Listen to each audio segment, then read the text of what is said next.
Well, good evening, ladies, gentlemen, and everyone else out there in Radio Land and YouTube Land too. I am Ria. My call sign is N2RJ, and welcome to Live with Ria on Ria Shackam Radio. I'm fresh coming back from the what we call it now, Marlborough, right? It's the Ham Exposition, the New England slash Hudson Division AWRL convention. Of course, I went there to represent for that. But, I always love having a good time with my ham friends. We had some great times with our ham friends. And if you follow me on social media, you'll see I posted a picture of all the ladies in the YL forum. So we had a great one today. Tonight, we have a great show. I have none other than Ray Novak, and we're going to keep it casual. This is not going to be a formal thing. Ray and I are going to talk about some good stuff. We're going to talk about, of course, the new radios from Icom. We're going to talk about other radios. But you know what? We're just going to have a laid back, good time. And of course, yes, Angela, I did meet you this weekend, and it's so nice to see you on Live with Ria. So without further ado, I'm going to bring in Ray. But first of all, if you're new to the channel, if you're new to the live show, be sure to hit that like button and subscribe. This way you never miss a video. I'm always putting out new stuff. Next year at Ham Exposition, we are going to have a YouTube 101 class where I'm going to be teaching newbies how to YouTube, how to do lives, how to do YouTube videos, how to get the most out of it. Even with the gear you have, even if you have just a phone, in this case, an iPhone or an Android or any kind of phone, you can make a video, and help share the knowledge on YouTube. Maybe even make some of it for yourself. Okay. All right. So, and let's bring in Ray. Hi, Ray. How's it going? Well, all of a sudden I hit a button in technical difficulties with my green screen here. So how about that, huh? Nothing like Murphy showing up at the last moment. Well, Ham's Murphy is a Ham's best friend, right? Yes, he is. Yeah. So, well, anyway, let's talk a little bit about you, because I think a lot of people hear about the radios and such like that, but they don't hear about you. You've been a ham how long now? Oh gosh, 1989 is when I got licensed down in Starkville, Mississippi, when I started my career at MFJ. Wow, and MFJ is what, 50 years now? Yeah, they're right around in that time frame. Yeah.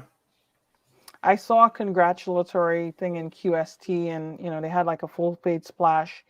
50 years MFJ. It's hard to believe, and I mean, love them or hate them, they're a part of the amateur radio scene, and I have my adventures with MFJ gear, but I think everybody has, and I mean, you take a look at how much gear that people have. You got to have at least one piece of MFJ product. Yeah, a tuner, most likely. I have the antenna analyzers, and there are some interesting things that I saw Martin do with them.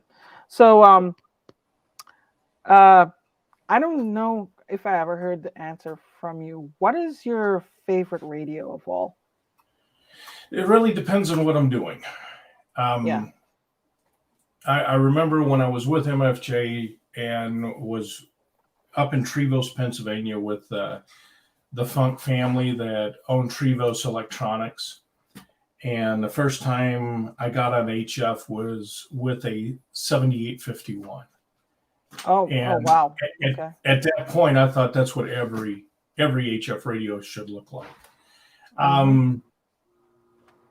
Fast forward now, really depends on what I do. When we're at the EAA Airventure special event station, we run a 7851. That way we have 200 watts with us. I mean, we can't put an amplifier or anything that close to one of the towers. So we use 200 watts on that. We use the 9700 to work VHF, UHF in that area. I like doing some of the parts on the air, and actually have done random contests from different RV parts as I travel around.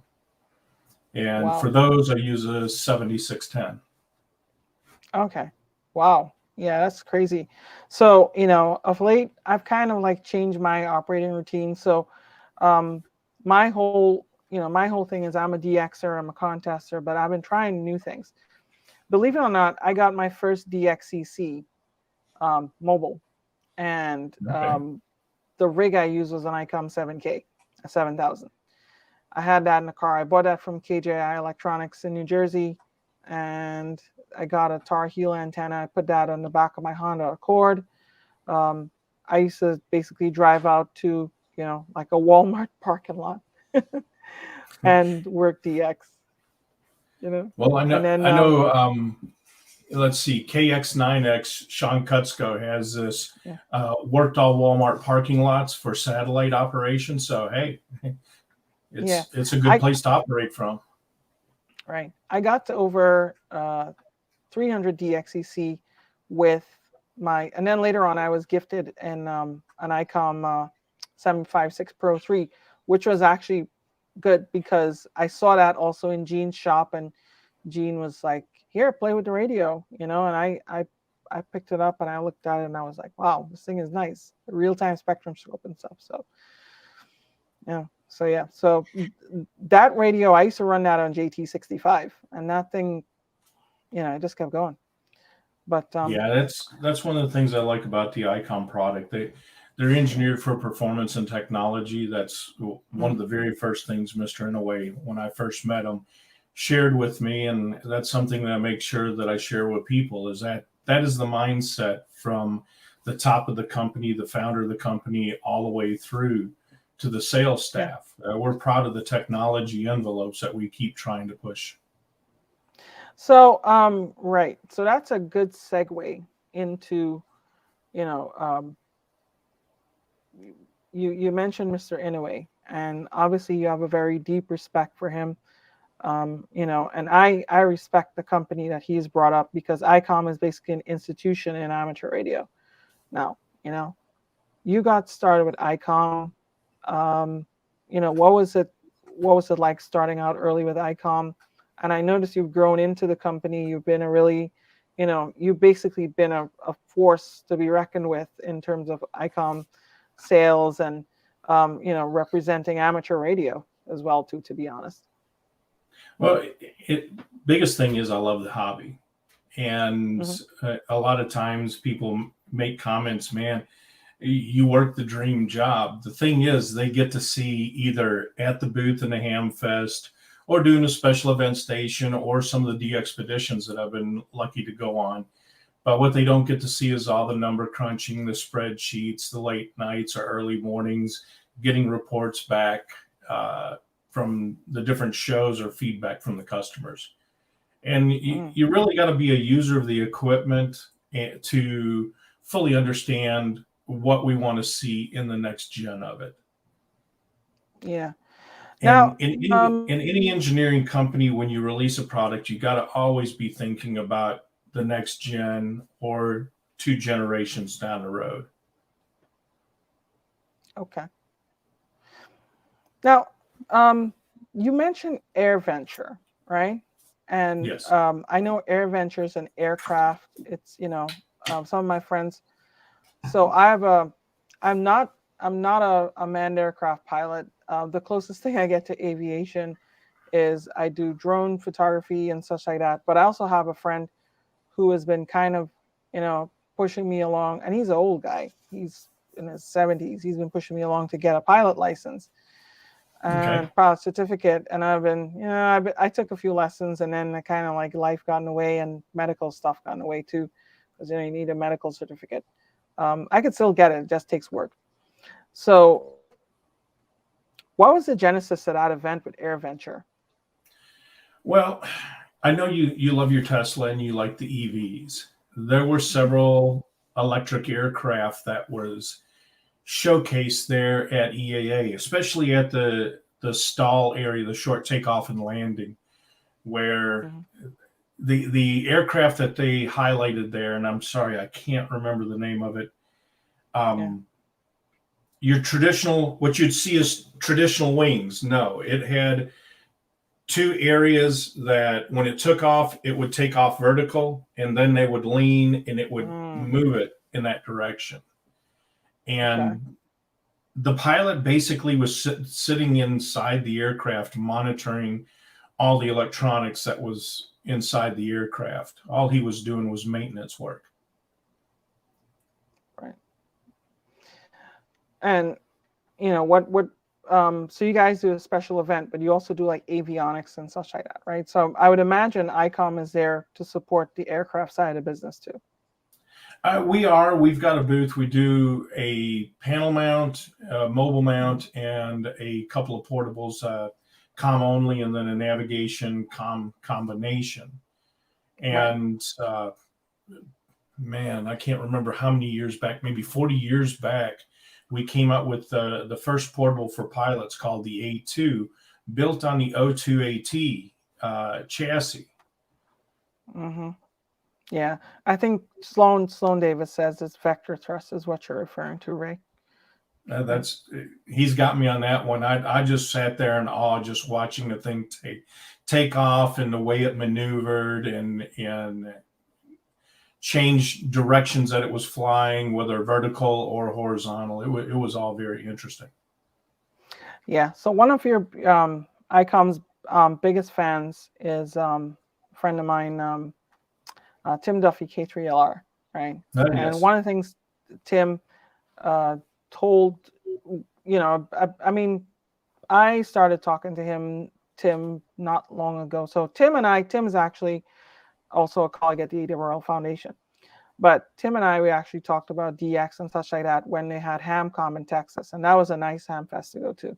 Okay, it's a shame it went the way it did. But, nothing's forever. One of the things he told me was, one of the things he was telling the audience was, hams like knobs, okay? So this brings me to Russ's question is, perhaps Icom might consider creating a line of retro. So, he wants a radio with knobs, I think he's trying to say. Yeah, well, the 7851 definitely has a huge amount of knobs and controls. I mean, Tim's one of our largest ambassadors for the 7851, as well as for contests with Contest University. Myself, I would like to see some of the older retro type product, but not in designs. Maybe on look and feel and touch, but today's modern technology just runs circles around some of the old Drake stuff. Yeah, you know what? I agree, and I tell you what the challenge is, and I could see it with the 7851, is you're trying to fit so many features into a limited physical space. To really get everything knobs and buttons, you need a big chassis, Right. So, yeah, and that's probably going to drive up costs too, because you have to, build everything and wire everything together, and but one of the things I always say is that the 7300 kind of democratized, HF. Where else are you going to get a $1,000 rig, a little over $1,000, right? That does everything the 7300 does. And then you brought out the 705, which brought that to portable. You also have the 9700, which we use our satellite contacts and weak signal work. I actually used one with Andrea, K2EZ, in her rover. And then now you guys are doing unique stuff. I saw this SHF project, The SHF project, I'm going to go back just a little bit. The 9700 really pushed an envelope of its own with it being a direct sampling on 2 meter and 440. That technology has gone into the new D-Star repeaters that are mixed mode. So you can have either analog, digital, or a combination of both. But those are direct sampling. The filtering system that is out of the 9700 made its way into the repeaters. Oh, wow. Okay. So that whole technology changed the world. And you guys have kind of you guys have democratized that technology, right? You made it so that you have radios that have that direct sampling technology, which previously you'd pay like $7,000-8,000 for in a radio. You brought that down to sub $1,000 or a little over $1,000, which is within the reach of an average new ham, you know. Yes. And you know, even somebody, you know, who doesn't have a lot of money, they could easily justify an Icom 7300 or a 9700, even if if VHF is their itch to scratch. Right. So then I see this thing about the 905, and so my whole, this was a little puzzling to me, because I see, and so it's kind of hard to separate my role in ARRL and my personal amateur radio beliefs. But you know, in this case, I have to bring them together.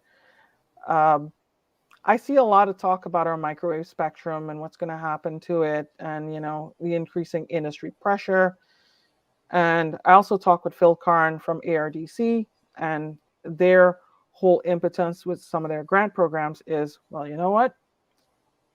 They're not going to take the spectrum if we use it. Okay. Right. That's the thing. And I'm thinking to myself, well, you know, I helped Andrea build out this rover. That thing costs thousands of dollars, you know, and you have to have, it's not only the money though.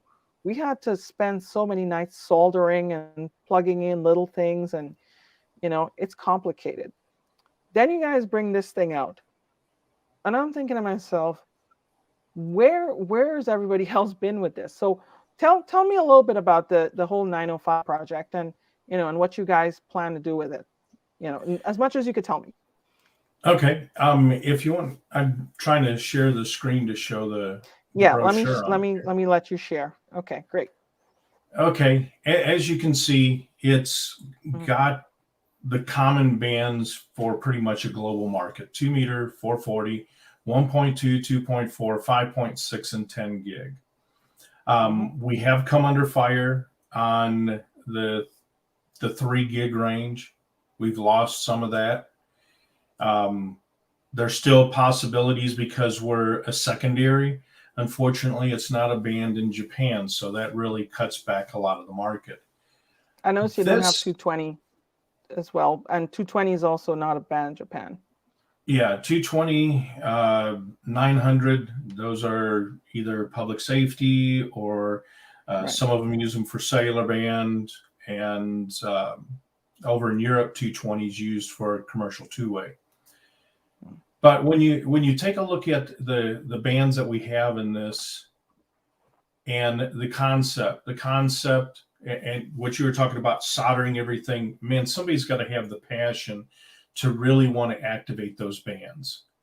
And when you look at the time, the money to buy the kits, build the kits, constantly having to repair or do different things to expand what you want to do, it all adds up. We don't have pricing set for the 905, so it's not like I can say, hey, this is where it's going to come in.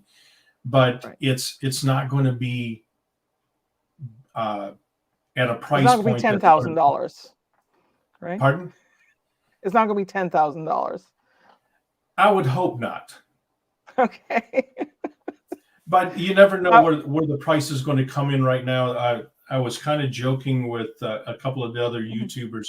Let's hope it's not like amplifiers where $1 a watt is considered a bargain.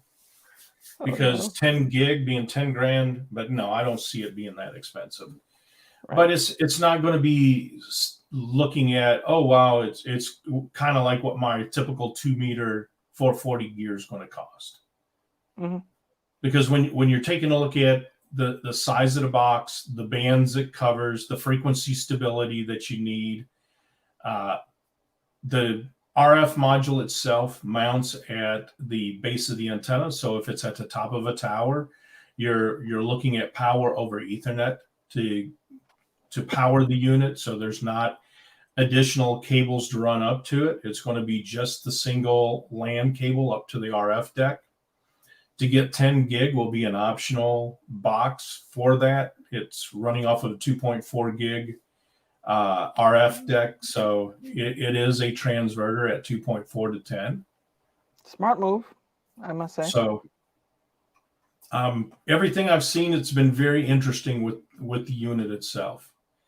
The passion of the engineer. I mean, this was a hobby of his, and it was to do the super high frequency and to take your concept and your idea, and it becomes a marketable product is anybody's dream. And for such a niche area right now, the goal is for this to be where anybody can go and get one and put it on the air with proper antennas and be able to make contact with people to activate the band. So yes, how do we get more people active on these frequencies to help protect the spectrum? You have commercial equipment to support it. Yeah, and this brings me back to what I said about the 7300. It basically democratizes this whole thing. So I mean, let's face it, not everybody has the chops. A lot of people do have the chops to build stuff, that they could use, but this in a box, I think, will open up a whole new world. And I'm already looking at this and I'm saying, you know what, I can't wait till pricing is announced, because I definitely want to plan to buy one of these. All right. Even looking at experimenting with amateur television. The radio will receive ATV natively on the screen of the radio itself. So I saw that, and this brings me back to when I first came to the United States.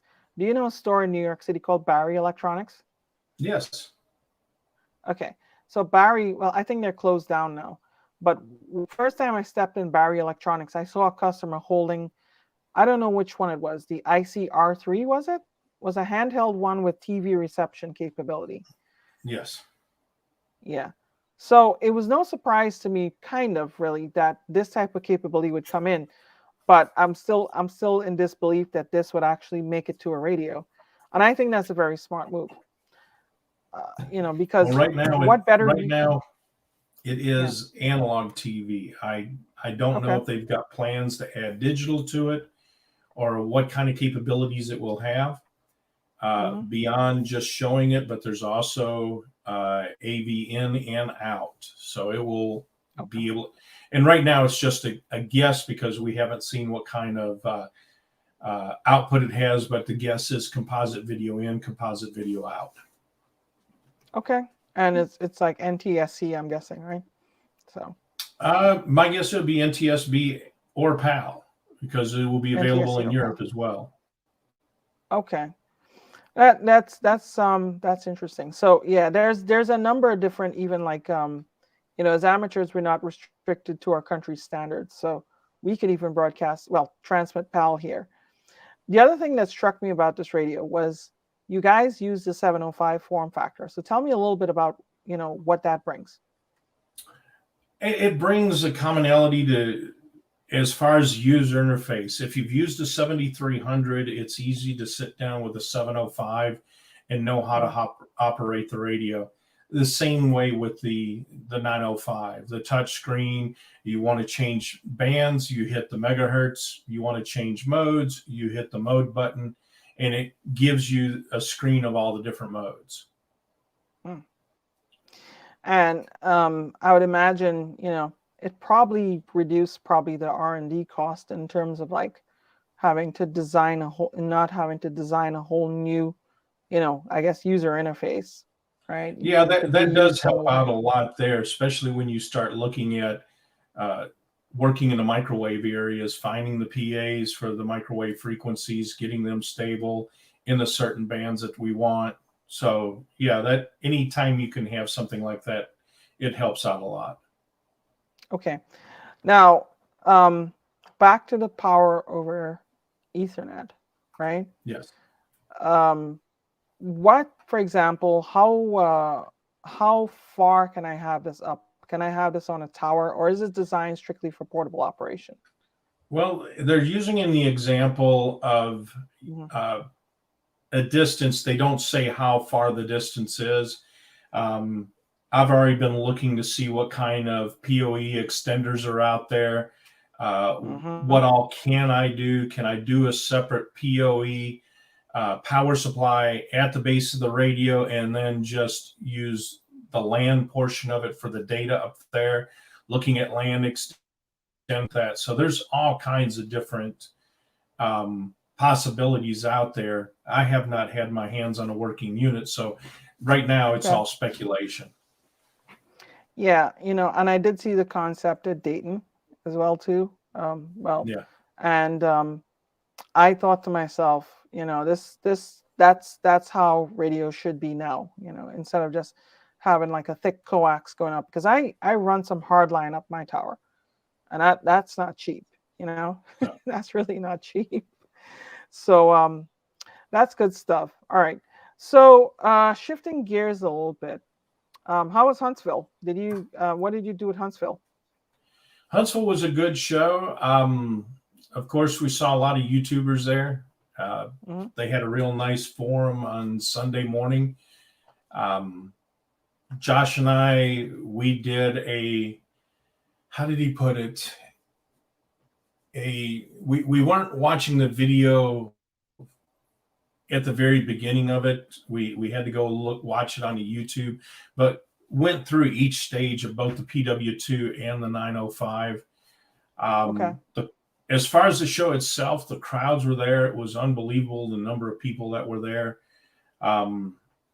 Made the mistake of thinking that we're still somewhat in this pandemic, so the crowds would be light. We've already said we're going to have a third person in the booth for next year.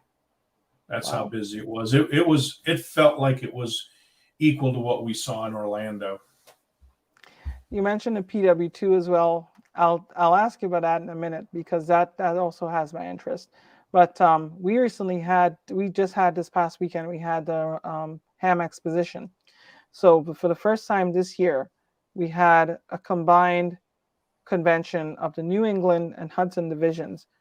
And because of that, we drove up ticket sales. I think based on the financial numbers, it looks to be a pretty big bump.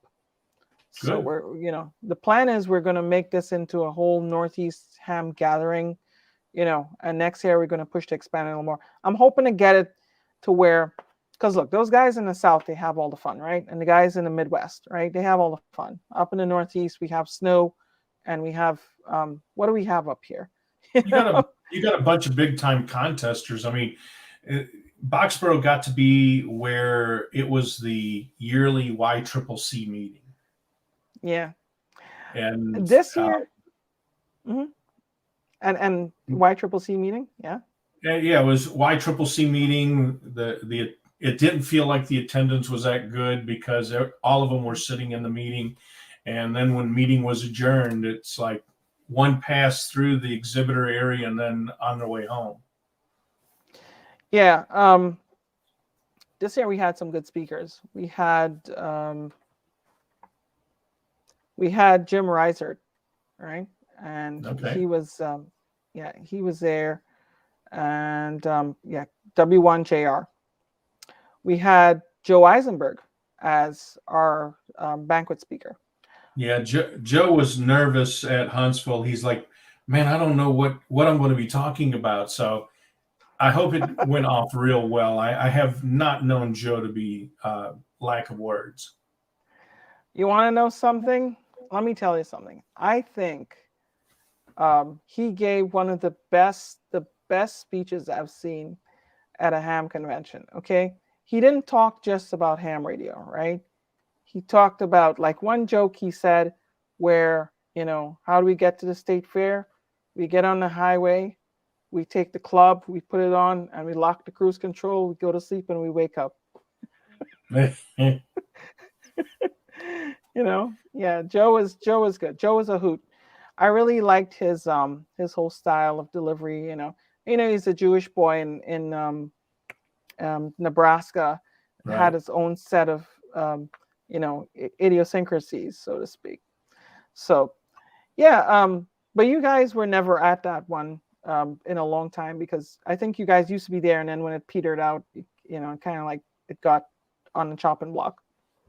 Yeah, so to speak, right? we've had to make adjustments to the shows, and I mean I've got to go to so many shows now as I'm running both the not only the amateur division but the aviation and marine division, so that keeps me hopping. Yeah, you know. Well, you know what? If ever Ham Exposition rises to the point where, you know, we're probably going to try to make a run at a national convention, you know, you guys are more than welcome, right? If you could find it. If not, no hard feelings. You know, we'll still put some posters and stuff up there. But you know, it's good stuff. Tell me about the PW2, because I'll be honest. When I got licensed in 1997, I think the PW1 was either came out then or maybe a little afterward. And it's been long in the tooth. Yeah, the PW1 did get long in the tooth. We thought it had been phased out, and we were able to keep it in our line for another 2 years, and then finally had to discontinue it because of parts availability and things like that. The PW2 has actually been a rocky 3-year project because of COVID. We showed it at Tokyo Ham Fair 3 years ago. It gave us a lot of time to do some R&D during COVID because of the claims of it being SO2R.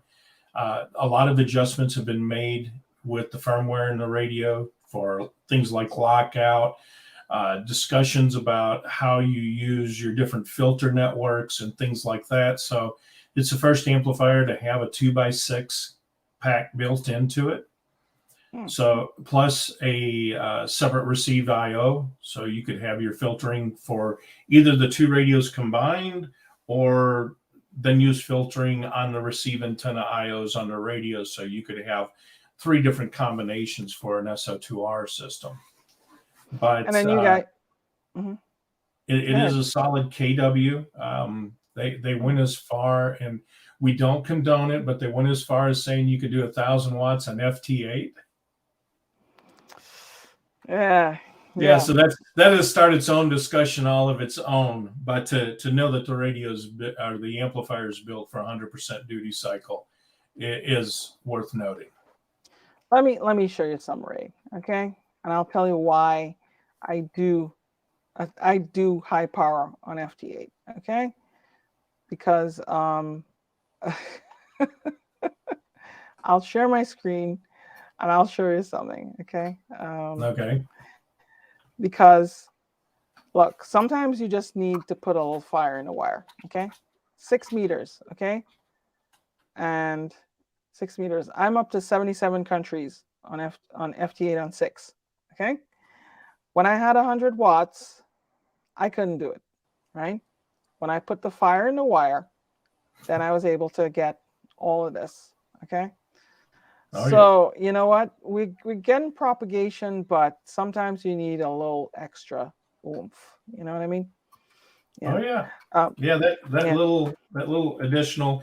I mean, that's one of the reasons why we take the 7851 to EAA for the special event station.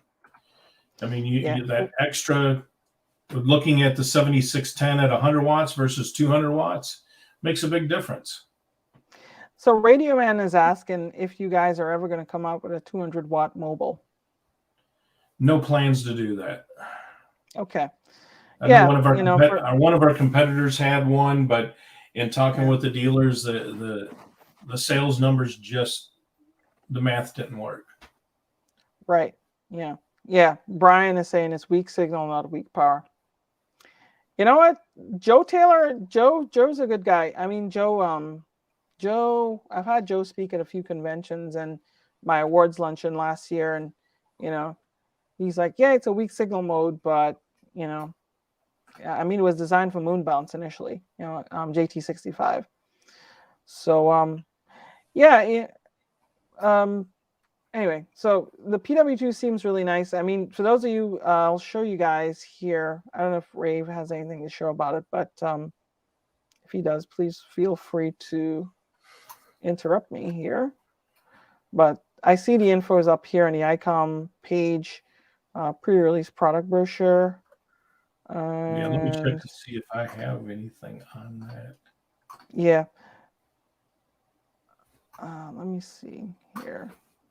I know I do. I just gotta see what it is. I don't have Yeah, anything no. redacted, so I have to be careful what I bring up. So all right. So what I will do is, yeah, I don't want you to get in trouble. What I'm going to do is I'm going to pull from the public ICOM site. Okay. And that will, that will be pretty much it. It'll be on me. Let's see here. Yeah. So the ICPW2 pre-release, right? Industry first digital pre-distortion. Single operator, 2 Now radios with that 1 one IC. that has created a lot of discussion, and the reason why is when you and I were backstage, we were talking about photos from the Asian Pacific DX convention. Right. And one of the first guys to send me an email about it was Adam Farson. And he goes, digital pre-distortion. How's Icom going to do that with the 7610? And I didn't have a chance to respond to him. He sent it late at night. I get up real early in the morning, and I'm looking at the PW2 chat group on Groups.io, and there's already several guys that have responded to the question and said, look at the 7610 service manual. You will see in there a line that goes back into the processor that is for digital pre-distortion. And it was one of those things that no one ever noticed since the radio had come out. It already had the control line, and the 7610's been out for almost 5 years now. So it just goes to show the engineering staff was already thinking about this configuration and how to deal with the pre-distortion on the radio. Yeah, and one other difference is you guys are using 65-volt LDMOS. Like some of these other amplifiers were actually built with first generation 50-volt LDMOS, right? Like you have like the KPA 1500, I believe it used a BLF 188XR, but you guys are using 65-volt, which actually allows you to have a little better duty cycle here. I'm looking at this here. And then again, we talk about familiarity. So, the user interface here, was that deliberate or is that something just by accident? What, the user interface? It looks like a 705. Yeah, it was very intentional. Okay. And 2x6. So you're telling me with this 2x6, I can actually have 2 radios, and any of these radios can go to any of these antennas? Yes. You're not restricted at all. I think it shows the back of the amplifier if you scroll down just a little bit more. Okay. There you go. So there's your 6-pack to the right. You got your 2 inputs. And then right next, just to the right of the 2 inputs is the receive antenna IO. Okay. Okay. I got it. So that could go to a different receive antenna network. So if you got a couple of 4 squares, that would go into that section, and then just use your transmitting antenna on the 6-pack. Holy cow. So yeah, so this means, so if I attach a 7300 to this, right? Does this mean that this can expand the 7300 into a receive antenna? Yes. Okay. So I'm sure a lot of people are going to be happy about that. Beverages on 160, 4 square on 80 or 40 or 20. Yeah. Do all of that through there. Wow. Now you see that's nice, because that was one of the big complaints about the 7300, that it didn't have a receive antenna port, right? But I guess this will complete the set, so to speak. Yeah. Yeah. And ground, and you have it. Now, how is this controlled? I see an Ethernet jack here, a LAN jack. Tell me a little bit about that. There's an Ethernet jack on it. There hasn't been a whole lot of discussion what that remote can do. Mm-hmm. So right now it's just pure speculation on what you can do through the Ethernet I/O. They did show in the video talking about using the RSBA1 software to control it. Right. What I would like to see, that I know some of the others do this already, but is where the 7610 has an Ethernet control. If there's some sort of feedback in between there to probably share frequencies, to to simplify wiring and such like that, that'll be a good use for it. Yes. Yeah. Okay.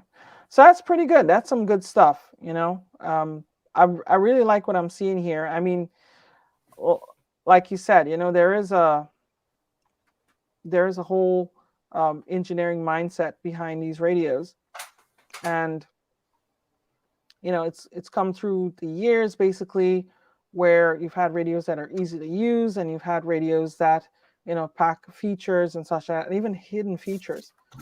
So Wizola is asking, what kind of power supply, and then is it a switching supply?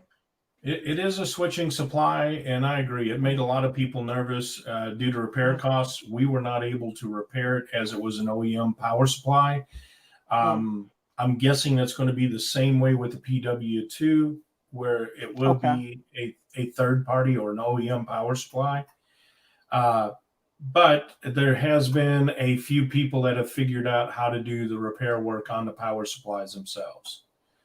Yeah, I see Hayden here. Hayden did a really nice video on the 905, a reaction video. You could check out his video at Ham Radio DX.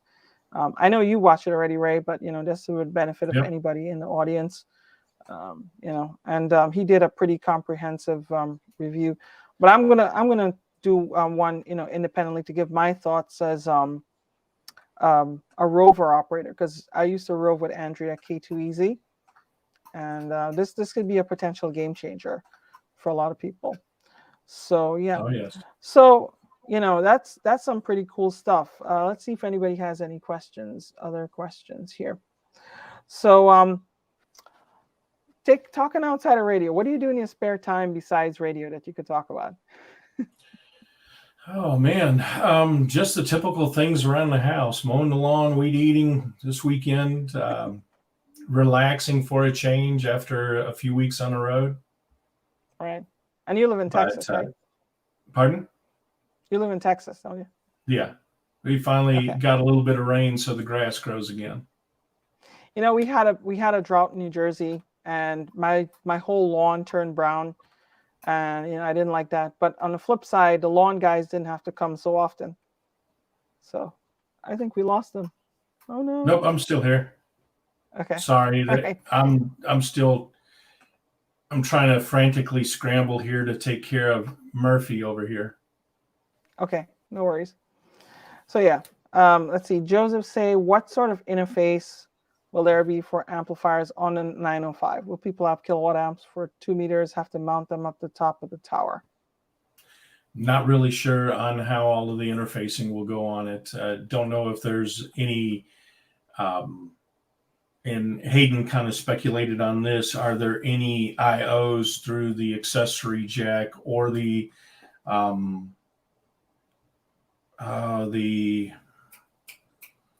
accessory jack or the multi IO pin used for the transverter? So really not really sure. Okay.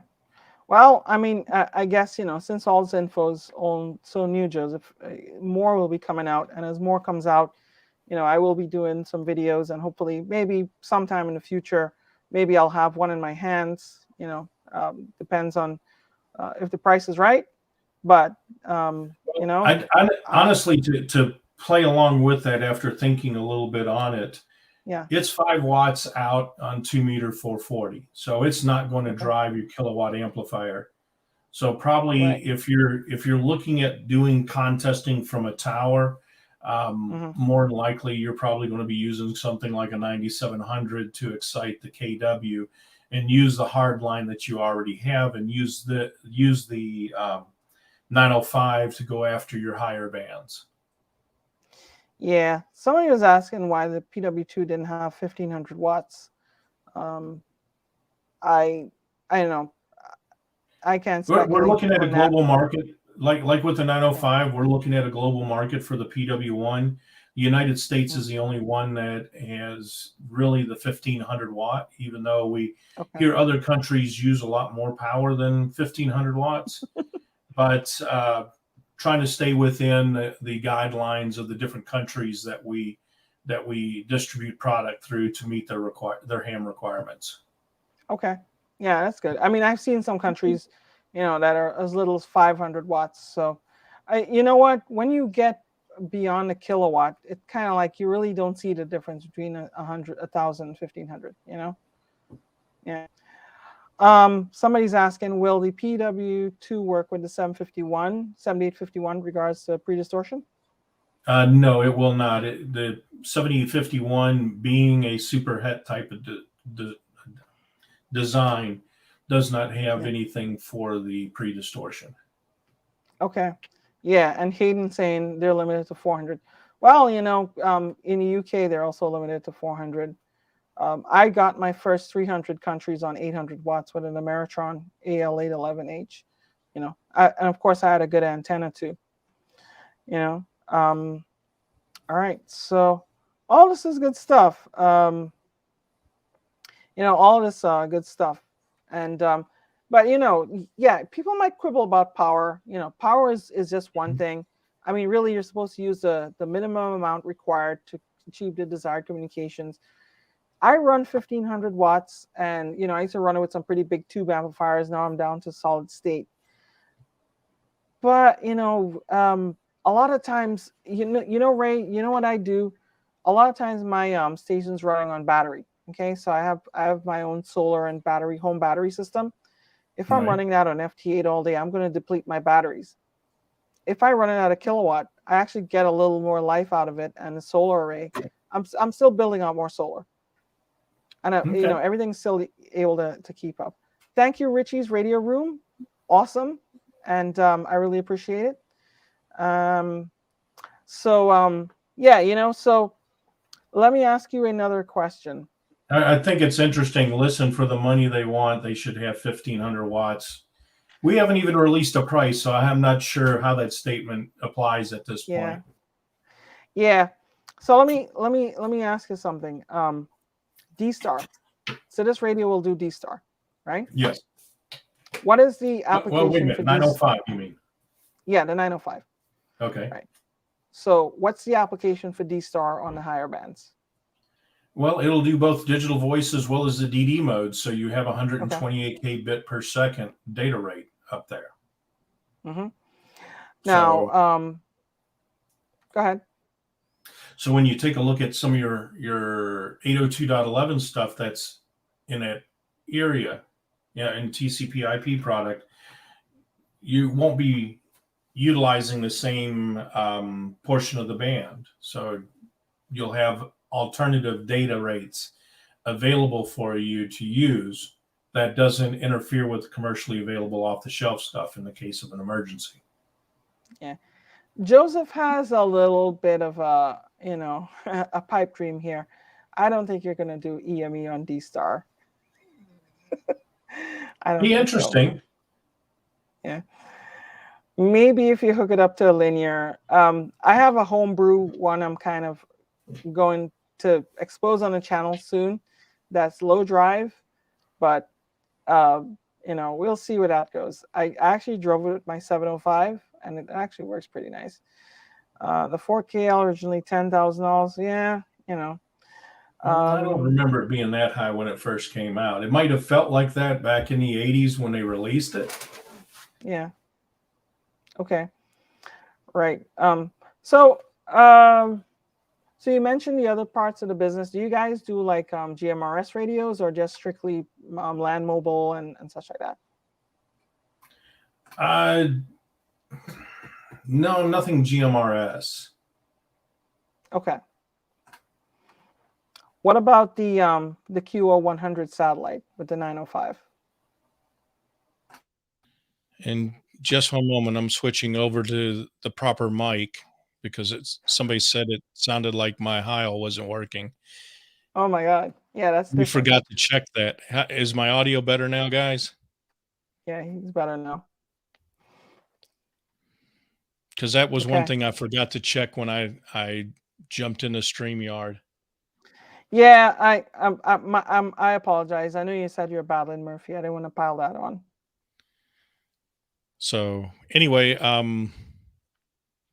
yeah. Anyway, what was the question at hand? I'm sorry.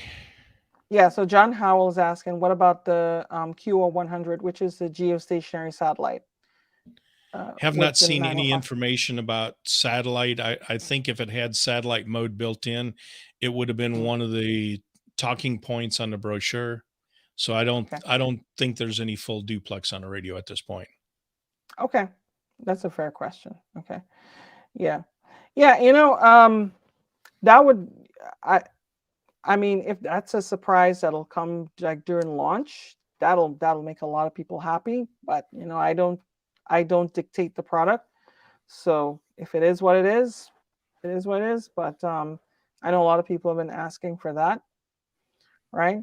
And yeah. So you know, see, anybody else got any questions?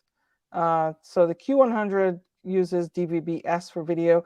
So if you were on earlier, Ed, when Ray was talking about the ATV function, he was saying that how right now it's just analog, you know. Yeah. But eventually, who knows? You know, maybe this will be lurking in a firmware update. Maybe they're have an add-on module. Who knows? Nobody really knows at this point. You know. So yeah. All right. Well, before we go, I think we're gonna knock it off a little early. I think we're all a little tired. I'm still driving from Boxborough, Marlborough. Artemis moon launches tomorrow. Don't miss it out. All right. And thanks, Ray, for joining us. And I hope greatly you enjoy appreciate it. Your airport cardio. And like I said, you're always welcome. Right? Maybe I'll have Kat on next. Kat and her new boyfriend. They're too busy for us now. You know? Yeah. So anyway, all right, guys. So thanks for joining Live with Ria, with Live and Ria and Ray on that side. And I guess I'll see you all some other time. Ray, this was a lot of fun. And right, where's the next Hamfest you're gonna? You. Where's the next Hamfest you're gonna be at? Oh, let me think. I'll be in Chicago for the W9 DXCC event, and that I think is my last ham show, and quite a few boat shows. I got Fort Lauderdale Boat Show, NMEA, IBEX, which is NMEA and IBEX are two marine industry shows for boat builders. The other one is for NMEA standards. So pretty much boat season starts in the fall. You know what I'll tell you, Ray? I might end up bumping into you at one of those shows, and I'll tell you offline probably why. But yeah, I might be making rounds at those trade shows for different reasons, not ham radio. All right. So a fun one to tie into is the Miami Boat Show. It is the week right after the Orlando Ham Fest. Okay.